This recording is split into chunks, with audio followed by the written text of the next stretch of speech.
Thank you so much for being part of Cider Week New York, everybody. We really appreciate it. We have a few more events going on.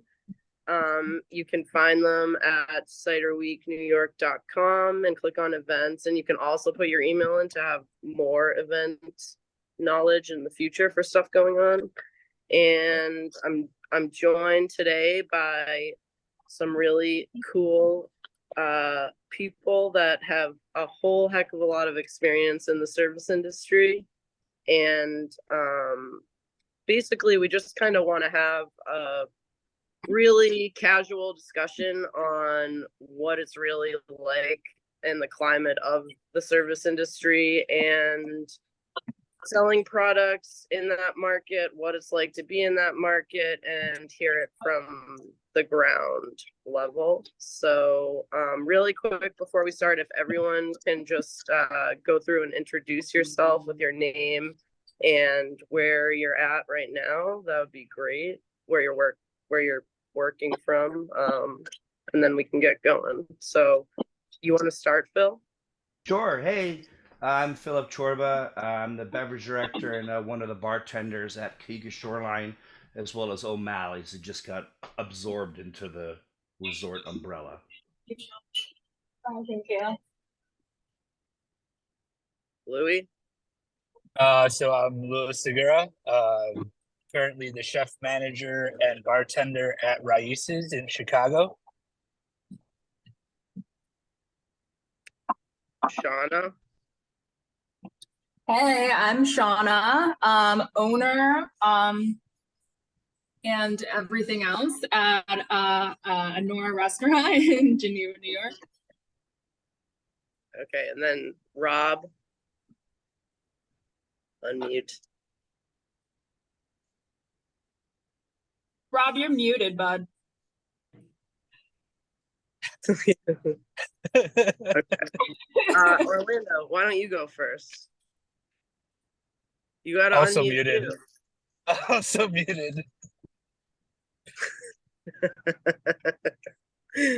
This is classic. Okay, no, we're good. Okay, I can now I can speak.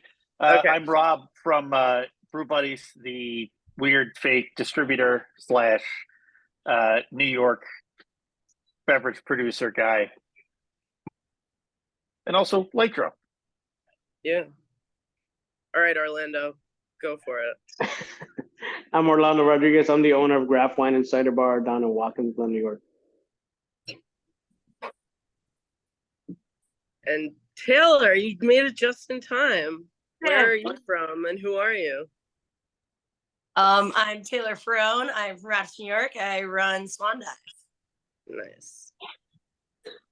Okay, so basically, this whole mystique of the service industry is wild. So, so I just kind of want to go through a few quick questions of what is the secret of success in this industry.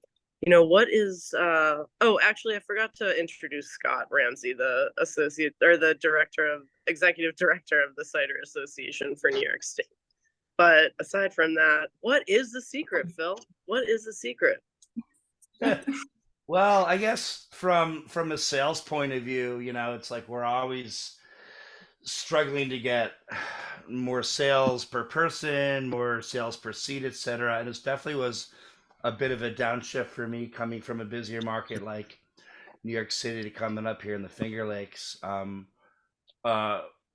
My mantra is I always try and establish rapport with the customer that gets them to trust me. Then I'll show my expertise in whatever subject it is, and then phase 3 is profit.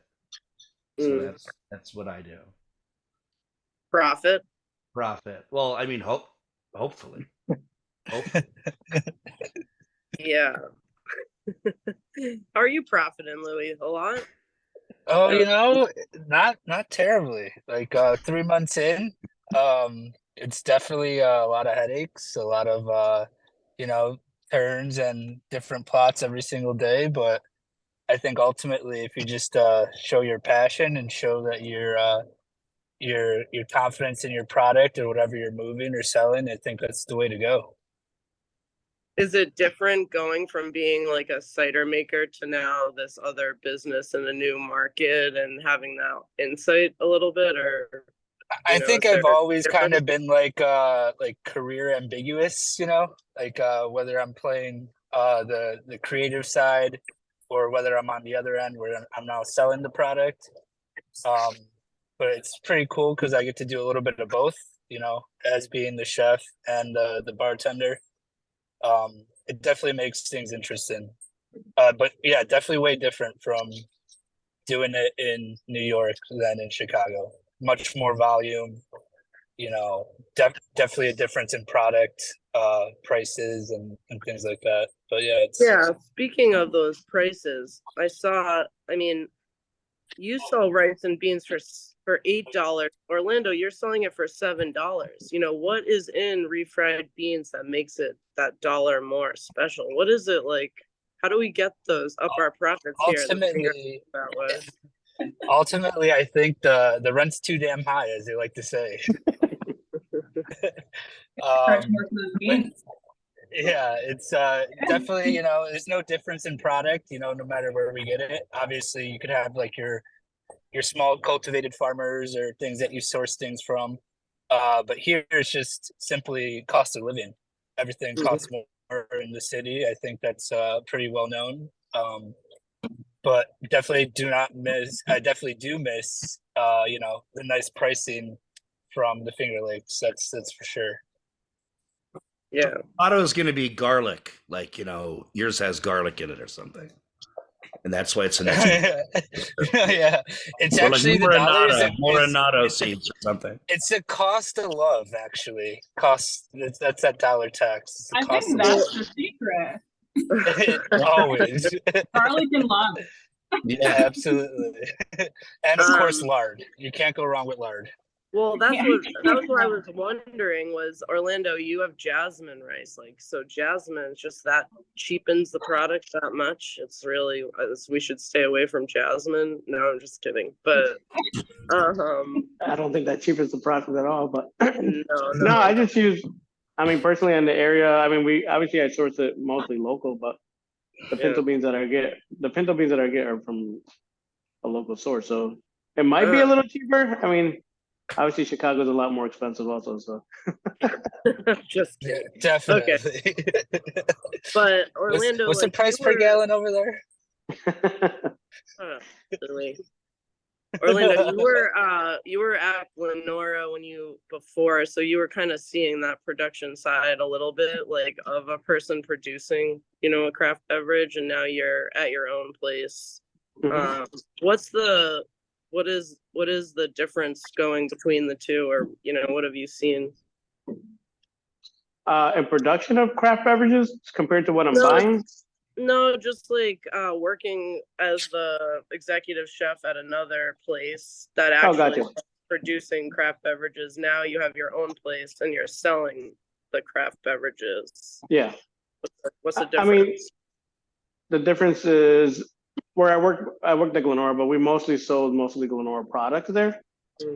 We did sell a little bit of other products, but it mostly Glenora is what we pushed while we were there. So the difference is over there I sold their product more than anything else. Over here I sell New York statewide beer, wine, cider. So cool. Yeah. So what was the other question, Rob? I have a question for you about you said you started off kind of at the lowest rung of a ladder. What rung are you at now? The top? I don't know that I'd say at the top. When I said the bottom rung, I meant I started my career in the service industry as a food runner at a 5-star restaurant, or like a fine dining restaurant. And so I was the kitchen and front of house grunt. So what are you seeing now with you're in distribution and dealing with that side? What's like the market like? What are the trends? What are you seeing? It's kind of are we allowed to use profanity on this? Is that a thing? You should try not to. Okay, it's not great. It's a little bit of a mess. I think that it's just there's so many products available and like, you know, the traditional 3-tier distribution system kind of puts the liquid is not the determining factor in what sells a lot of times. And so it's really unfortunate. Phil, can you comment? That was just a cough. I'm sorry. Phil. I covered up and I'm alone. I know it's kind of triggering for people to see someone cough just outward, even on video. So I did that. Well, how have you done all of this selling of products at a new restaurant you're opening when you couldn't you only do cans, and you know, you kind of were limited? Yeah. So it was tough when O'Malley's opened because we had like our tavern license, but not a full-on liquor license yet. But the event space was in full swing. But that was not known as really a bar or restaurant. It was known more as like an event venue, whereas O'Malley's was this very like well-known brand or name, you know, on both sides of Cayuga Lake, essentially. So I had to find stuff that we could sell for people taking off premises, things that like were to go. So we got like, you know, canned cocktails and things like that people would like take with them or stuff to kind of grab and go. So that was a little tricky to kind of figure out like how to run and gun there. And then we finally got our full on liquor license like 2 weeks ago. Nice. Which has been nice. I mean, it would have been great if it came when it was supposed to come in like July, but you know, bureaucracy doesn't work that way, unfortunately. Yeah. So, yeah. Yeah. So Taylor, you are more in like an urban-ish type place. Is that what we say about Rochester? I don't know. The city, that's what they say. They go to the city, but it's Rochester. Anyways, what's it like? Like, what are people looking for there in terms of we've had Taylor actually carry some cider from Lake Drum, and she noticed a difference between kegs. So when Rob did say about the product kind of not mattering, it does matter, and you're one of the people that can kind of taste those differences, I think. And that's really sweet and cool that we have a small enough little bubble here that you could like tell us and we could come and kind of alleviate it. But, you know, in terms of like more cider producers that aren't in urban areas, what do they need to start doing? Like, what is the product that people you're seeing kind of want in, you know, where you're working? I think it's a plethora of things for sure. I mean, when Rob's saying like some liquid doesn't matter, a lot of it is that branding aspect, and like sometimes it's just kind of like kitschy or whatever. Somebody might just be up and coming in a new brewery or cidery that they're just really excited. So I feel like unfortunately the branding and how it's taken off other areas is a lot of the time that factor to whether someone is even going to try a newer product. And getting that like information from distributors to people that are front of house and guest facing, we can easily make something accessible to the guests so they can have a really good understanding of what they're for. You know, just even so much like you don't have to have complete product-based or education-based service all the time, but I think that sometimes just having like little factoids that go along with your product so it can be a little bit more accessible to the person that you're trying to get to buy it at that premium price for. Yeah, that's true. Yeah, what is your experience with that, Shawna? Like, you know, you're dealing with like having to go through all these like cycles in Geneva of, you know, around here we're not in as densely populated area, so you can't like count on customers all the time. You're muted.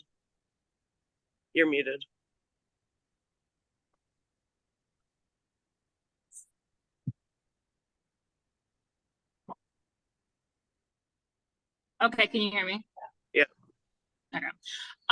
Yeah, around here it's like pretty unpatterned. It's like, you know, one week we'll be really busy, one week we won't. I mean, the things that we can count on is, you know, like the colleges being right around the corner from us. We can count on like parents weekend or HWS coming home or are coming back, or we can count on you know, that tourist kind of audience and customer base. But for us it's a little bit different. So the things that I have noticed is definitely branding has a lot to do with it.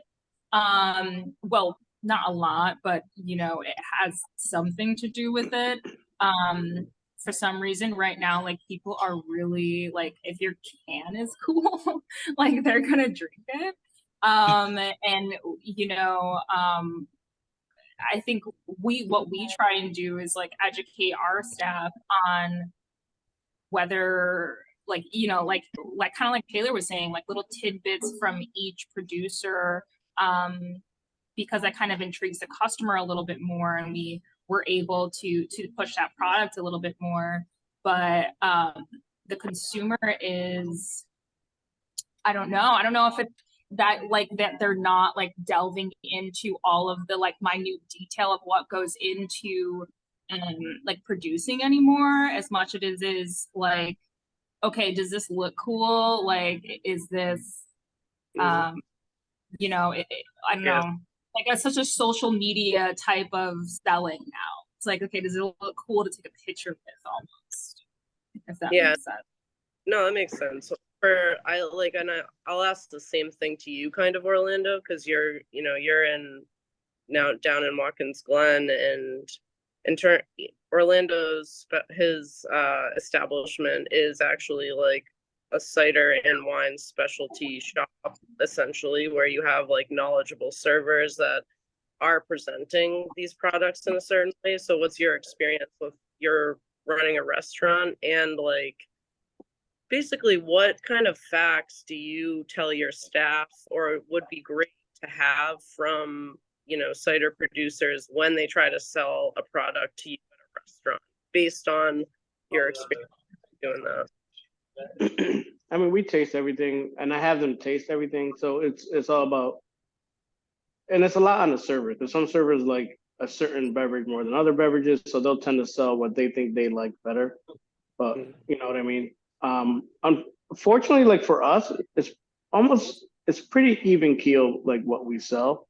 I don't know how it works out, but it works out. There's nothing, I don't think I've done anything where it sells pretty even keel, but obviously some things sell a little bit more than others. But I think is because a certain server might like one cider than another cider, and but everybody has a personal preference of how things taste also. So and some people are looking for sweeter, some people are looking for drier. It's just a lot. There's a lot in between. So yeah. But for us, I guess, I mean, honestly, I think it's like here's been a little bit easier to sell, like to sell ciders and stuff. But I think also when people come in, they come in and they're expecting to have, you know, a certain quality of cider, which I think we do carry. So yeah. And we carry from all over, and we switch it around all the time. So it's just like you come in, you don't know what you're gonna get, basically. Yeah, that's true. Like for Louis, when you were making cider here, and remember we were trying to figure out, should we send tasting notes with the product? How often, you know, like how much do you give information about something, or like let the restaurant or the place kind of dictate that? Do you have any? I think, no, of course. I think, you know, providing as much information as possible is obviously going to help both the producer and the seller. For example, like people are afraid to ask questions when they feel like they're going to be made fun of or felt stupid for not knowing that information. So they typically won't ask those questions to avoid that whole scenario. So I think the more information and the more knowledgeable the staff is, like it kind of takes away that pretentiousness a little bit and makes it more accessible and makes people willing to be like, oh, what does RS stand for? Or like, you know, what is a tartrate? Or, you know, things along those lines. I think like breaking down those walls and kind of taking away from that pretentiousness is really ultimately the main goal. Yeah, but how do you bring a product, explain all this information, but let the establishment know that you don't necessarily need them to like convey all that? It's just there for them to use, but not something that needs to really be all used for any reason. It's just, kind of supporting. I think it's just like tools in your tool belt. You know what I mean? Like if it's just also a way to just create communication amongst, the diner and the server. I think it's just a nice bridge, like, because it's also like, that whole saying, like, read the room. It's like if the server could kind of tell that like the person's like uncomfortable or maybe doesn't want to ask questions, maybe they could lead with like little tidbits of info to kind of help break down that wall. And from the distribution standpoint, what's that like for somebody that's, I think for distribution, it's No, like, not I think it's, not you, Rob. I mean, if Louis has something else to say, he can say it. But what I was going to say, to kind of jump in on that, thanks, Rob. that's kind of where having a good salesperson comes in. Where like I'm going to pick on you a little bit, Jenna. When you give me tasting notes sometimes for Lake Drum ciders, I can tell you that Taylor isn't going to have her staff memorize the like paragraph that you wrote on the back of that keg collar the other day. Like sometimes having someone who, oh my, okay, you gotta stop. I'm being attacked right now. I'm so sorry. Having like a salesperson to kind of translate that, like, the technical notes into something that's like digestible to a customer, like, a sentence or two is a really good way to kind of bridge that gap. Like perfect example, I just did a tasting last week with the Rhode Island greening we have. And like, the easily digestible point that I made is like, hey, it's similar to a Granny Smith. It's a tart green apple, so you're going to get some like brightness and acidity on it. And then, I don't have to read them the whole 3-paragraph tasting notes that you and Victor wrote for me. I can just have a blurb that we can, not to pick on you too much, but it's. No, that makes sense. I think one of the main problems for this is like, and this is part of my own main problem too, is that you as a cidery or as a producer, you have a certain image, you try to like have that carry into other things, but that's where it goes wrong with the service industry, because like you all need help. We need to figure out a way to follow through our product to that market a little bit and like see it as an extension of our tasting rooms, right? Like there are people that are selling something from us and it's a like, I don't know, I just feel like it's a little bit of a romanticized, like, or you kind of control too much of where the product's going to go. So I just hopefully after this discussion and in the future, we have more kind of respect for the businesses that carry our products and like what they do to sell them.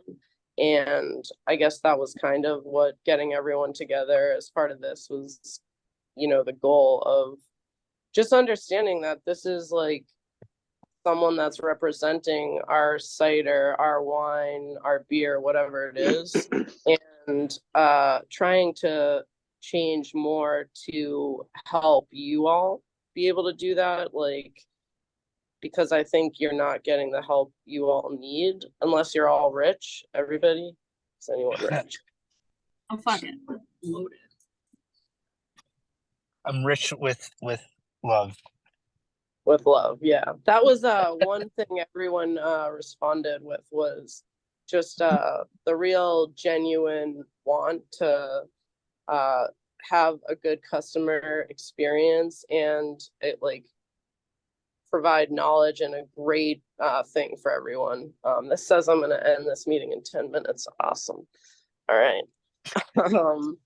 We made it. Anyway, We made it. Phil, I wanted you to talk a little bit more, just just about anything you think should be talked about. Oh yeah, well, a lot of great points brought up today, and especially the benefit of buyers being given like bullet points, just like one or two Yeah. sales points, not just about, the actual like varietal of apple used, but also like what made this current batch of Rhode Island Greening different from last batch. What's a little what's a story that happened during this particular vintage's harvest? It's like, how can I sort of like beef up the rapport with the customer, right? It's like, was it a good year? Save time Or the challenges? What's that?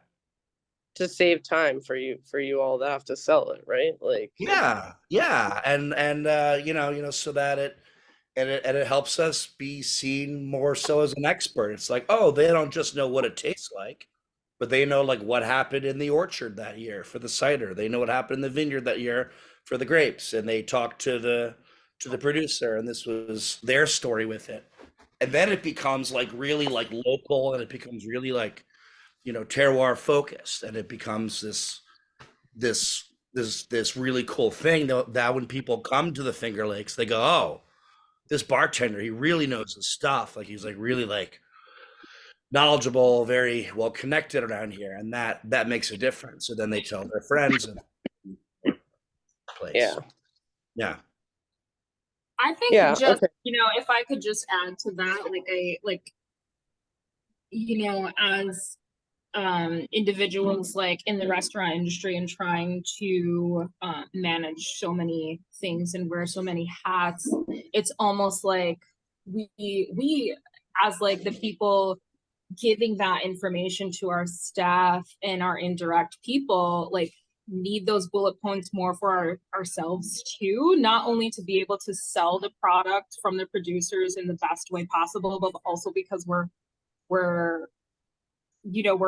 constantly exposed to so many different things that we almost need like, okay, like here's what stands out about this thing here. This is why you should like really get this because this. And I think for restaurateurs, it's like I don't know about you guys, but with our restaurant, it's like we try and like minimize even like the specials, because at some point the customer is going to be like, okay, like after like the third special, they're like, I don't even know what you're talking about anymore. Like, why are you still at my table? So it's like they get bored, Absolutely So right. it's like we need like the pertinent, like exciting, or maybe not exciting, maybe just like interesting information that we could give the consumer that is like that kind of hooks them back in. It's like, oh, okay, cool, give me that, Yeah. Yeah, no, that makes sense. And I think what part of this discussion, just while we're ending up here, because I'm sure it's about to end, is this. I think part of the secret, Scott, is the collaboration and what the Finger Lakes has to offer. And what you all should know about New York State cider is that we are pioneers for the rest of the country. And in terms of like small business and letting it survive, it is imperative to have these connections with people somewhat, because we're in an area that just doesn't have as many resources or accessibility or diversity or anything like that. So I really appreciate everyone being on this and taking the time out, and I hope the rest of the state or cider and beverage producers will understand the needs kind of and save time and money for the service industry that is so important to our industry.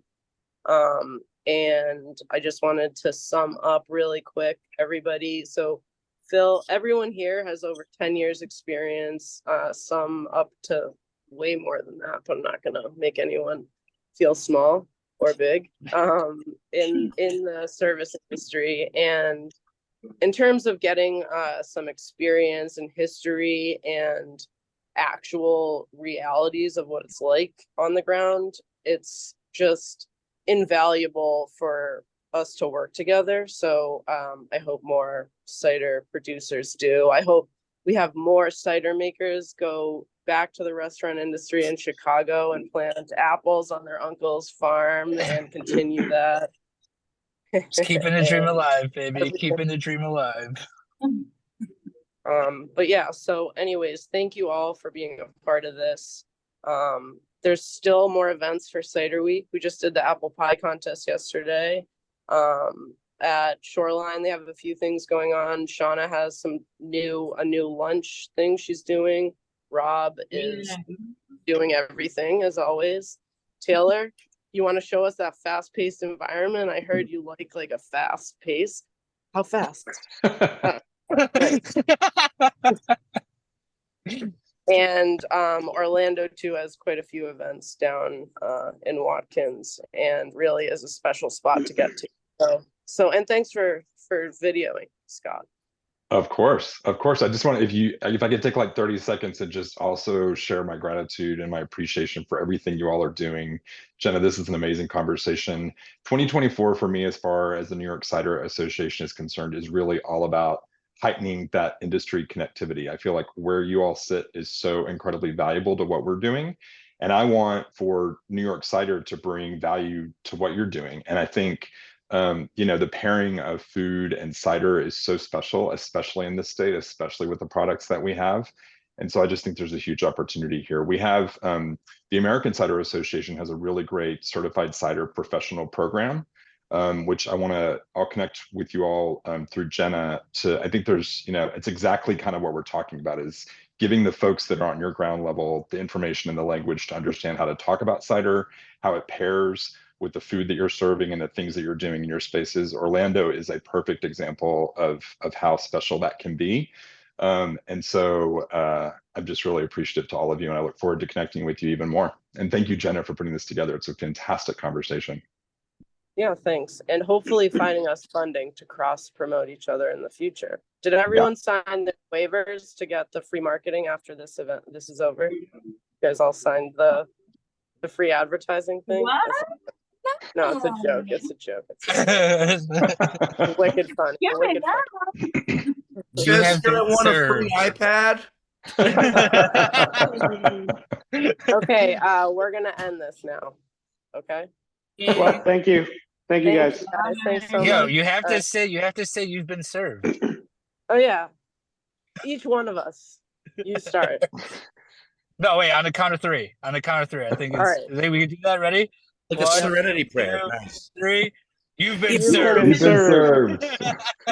All right. All right. Bye-bye. Thanks, Bye, y'all. guys. Bye.